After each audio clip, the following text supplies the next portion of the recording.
नमो तस्स भगवतो अरहतो सम्मा सम्बुद्तस्स।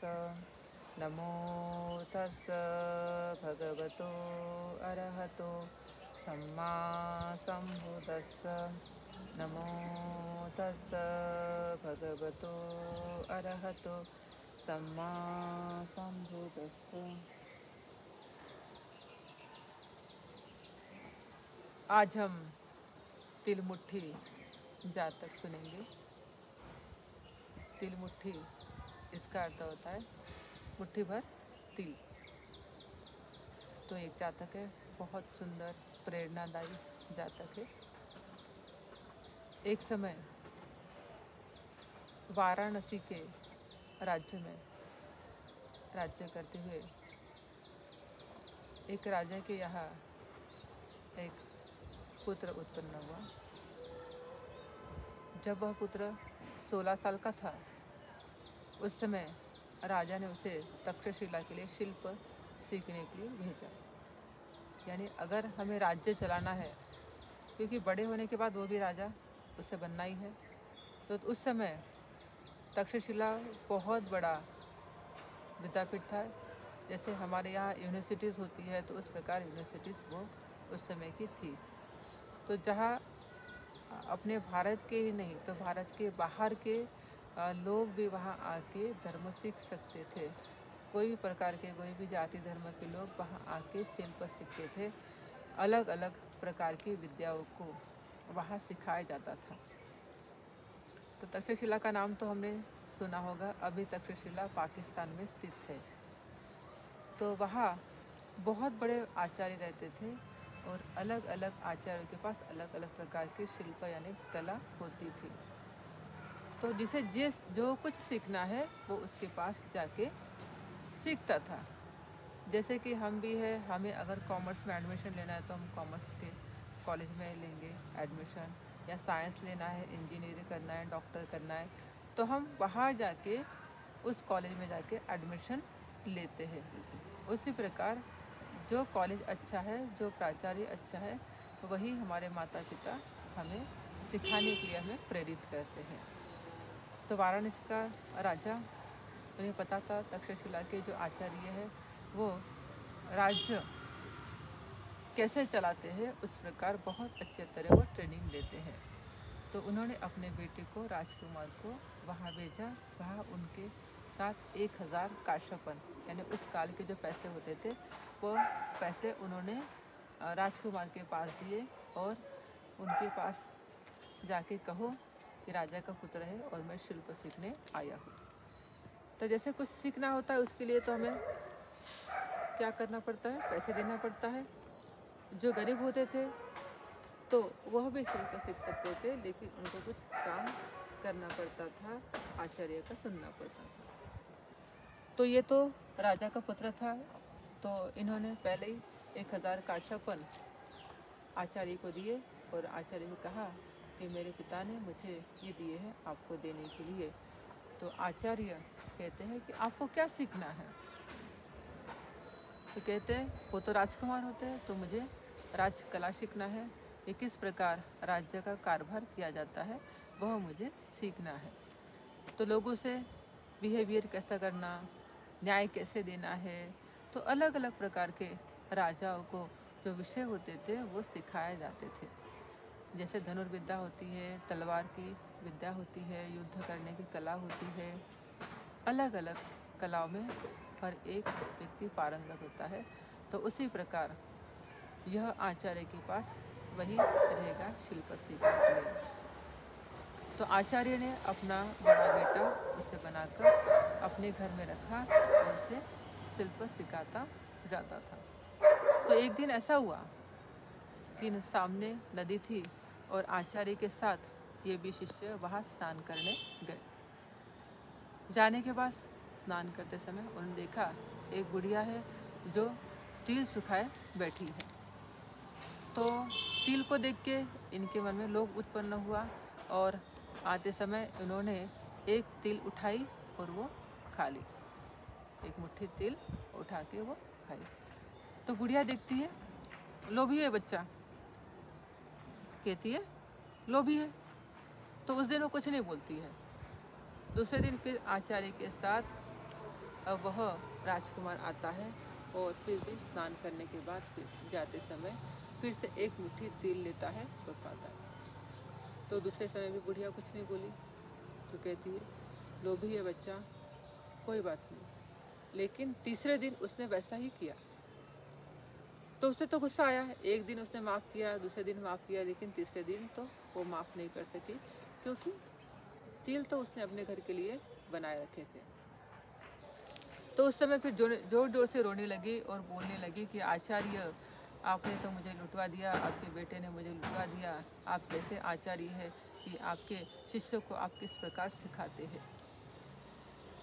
तो आचार्य को बात समझ में आई। उसने बोला कि कल भी इसने इस प्रकार तिल चुराई, आज भी इसने तिल चुराई है, लेकिन 2 दिन में कुछ नहीं बोली। लेकिन आज तो मुझे आपको बताना था, इसने तो मुझे नष्ट कर दिया।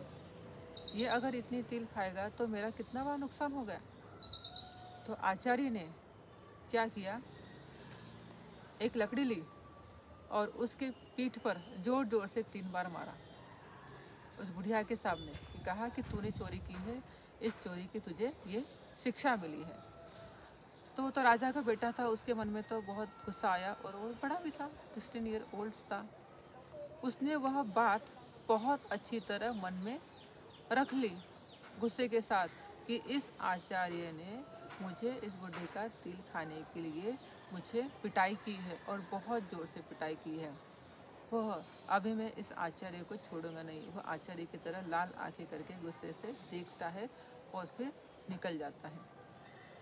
शिल्प सीखने के बाद जब घर आता है वाराणसी, माता पिता को मिलता है और माता पिता उसे देखते हैं कि बहुत अच्छा हुआ कि तुम बहुत जल्दी शिल्प सीख के यहाँ आ गए। तो राजा उसे महाराज बनाते हैं, उनके जगह राज्य का पद देते हैं, राजा बनाते हैं और कहते हैं कि तू अभी बहुत अच्छी तरह राज्य कर। माता पिता तो बूढ़े हो जाते हैं और उससे फिर वो घटना याद आती है कि मेरे आचार्य ने मुझे मारा था, अभी मैं इसे सबक सिखाऊंगा, इसे भी मैं मारूंगा। इस प्रकार तो आचार्य को संदेशा भेजते सैनिकों के द्वारा और कहते हैं कि राजा ने आपको बुलाया है।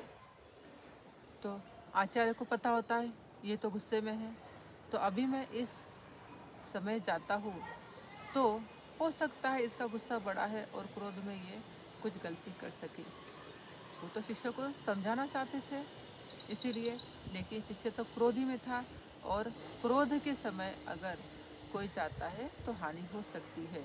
तो इसीलिए वह उस समय नहीं जाते, कुछ साल बाद जाते हैं, जिस समय राजा मध्यम वयस्क यानी थोड़ा मिडल एज का होता है उस समय। अभी उस समय आचार्य जाते हैं और राजा को कहते हैं कि महाराज आपने मुझे बुलाया था, उस समय मैं नहीं आ पाया, लेकिन मैं अभी आया हूँ। तो उसका गुस्सा तो होता है, लेकिन उस समय थोड़ा ज़्यादा, लेकिन अभी कुछ साल बाद गुस्सा क्या होता है, थोड़ा कम हो जाता है। तो कहते हैं कि आचार्य आपने जो मुझे पढ़ाया वो तो मुझे याद है, लेकिन आपने मुझे उस तिल के लिए जो पीटा था, अभी भी मेरी पीठ दर्द कर रही है, मैं उससे कभी भुला नहीं पाता।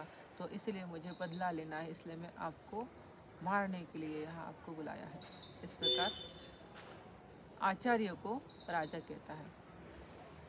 आचार्य कहता है कि देखो, अगर मैं उस समय तुम्हें नहीं मारता, तुम चोर बन जाते, तुम चोरी करने लगते, क्योंकि मेरा तो कर्तव्य है ना कि जो आचार्य होता है, जो अपने शिष्य को अच्छी शिक्षा देता है, और उस समय मैंने तुम्हें अच्छी शिक्षा दी तो इसलिए तुम अच्छा राज्य कर पा रहे हो। अगर उस समय तुम्हें अगर मैं नहीं मारता तो तुम क्या करते, चोर बन जाते, बुरी आदतें लगती, अकुशल कर्म तुम करने लगते थे। तो इसीलिए तुम्हारे भलाई के लिए ही मैंने तुम्हें मारा था। तो आज तुम देखो, तुम राजा नहीं बन सकते थे, तुम्हें इतना वैभव नहीं मिल सकता था, और तुम इतनी अच्छी तरह राज्य की जो अर्थव्यवस्था है वो संभाल नहीं सकते थे, राज्य कारभार नहीं कर सकते थे। तो ये मेरे सीख का परिणाम है, जो भी मैंने तुम्हें शिल्प सिखाया है और उस समय जो मैंने तुम्हें दंड दिया है, तो उसी का ही अच्छा परिणाम है कि तुम इतनी अच्छी तरह राज्य कर सकते हो। तो राजा सोचता है कि सचमुच मेरे आचार्य जो बोल रहे हैं वो बराबर है, क्योंकि अगर उस समय ये मुझे नहीं मारते तो हो सकता मैं चोर बन जाता था और चोरियाँ करता फिरता था और कुछ बुरी हरकतें करता था। तो इनकी वजह से है कि मैं आज अच्छी तरह राज्य कर रहा हूँ। तो इस प्रकार आचार्य भी समझ जाते हैं, उनको भी दंड नहीं मिलता और राजा भी समझ में आता है और लेता है कि सच में आपने मेरी आंखें खुलवा दी है। तो वह आचार्य को अपने राज्य का थोड़ा सा हिस्सा देते हैं, जहाँ वो सुख से रह पाए और लोगों को शिल्प कला सिखा पाए। इस प्रकार राजा भी खुश होता है और आचार्य भी खुश होते हैं। तो भगवान बुद्ध ने यह जो गाथा बताई है, यह गाथा आप सबको तो समझ में आई होंगी, क्योंकि यह प्रेरणादायी गाथा बहुत महत्वपूर्ण है हमारे जीवन में। अगर आपको भी आपके माता पिता कभी कोई गलती से मारते होंगे या कोई गुरु आपको गलती से मारते होंगे या दंड देते होंगे, तो उस समय आप उनका बुरा मत मानिए, क्योंकि वो अच्छाई के लिए मारते हैं ताकि आप वो गलती फिर से ना करें। तो इस सामने शिविर में आपको जो सिखाया जा रहा है वो बहुत अच्छी तरह आप सीखें, समझ लें और आप भी घर जाकर इस तरह अच्छा आचरण करें। तो गाथा यही मैं समाप्त करती हूँ। बुद्ध धम्म संघ के प्रताप से आप सभी का कल्याण हो, सभी का मंगल हो, सभी को आयु आरोग्य सुख की प्राप्ति हो। साधु साधु साधु।